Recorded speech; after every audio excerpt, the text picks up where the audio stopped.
السلام عليكم. النهاردة هنتعلم ازاي نعتني بسمك الزينة. ناس كتير بتشتكي ان السمك بيموت في الحوض او ان المية بتتلوث او ان السمك بيجيله امراض. الحل للموضوع ده بسيط جدا وفي ايدك تقدر تعمله.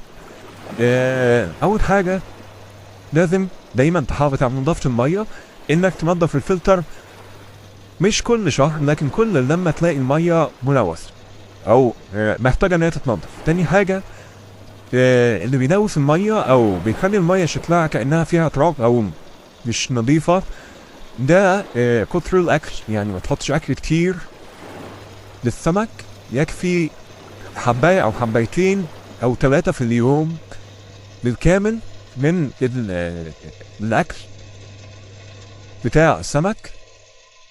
نعرض سمكتين، يعني سمكتين ممكن احط لهم من 2 ل3 او 4 حبايات من الاكل. ما احطش اكل كتير، ده عشان يحافظ على المية اطول فترة ممكن. كمان لازم نتأكد من نظافة الجرش اللي موجود تحت ده، ويكون مغسول كويس. لما اجي اغير مية الفوض ما بغيرش المية على الفاضي والمليان، بغيرها بس لما احس ان الفلتر ما عادش قادر ان هو ينظف المية.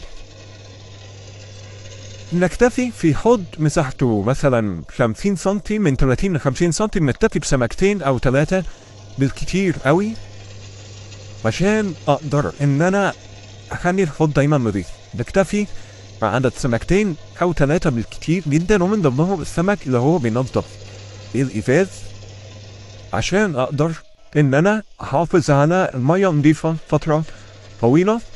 مش اجيب حوض صغير واجيب سمك كتير، ده غلط جدا. مش بكتر السمك، سمكتين كفاية شكلهم كويس جدا. اي اسئلة تقدروا تكتبوها وانا هرد عنك.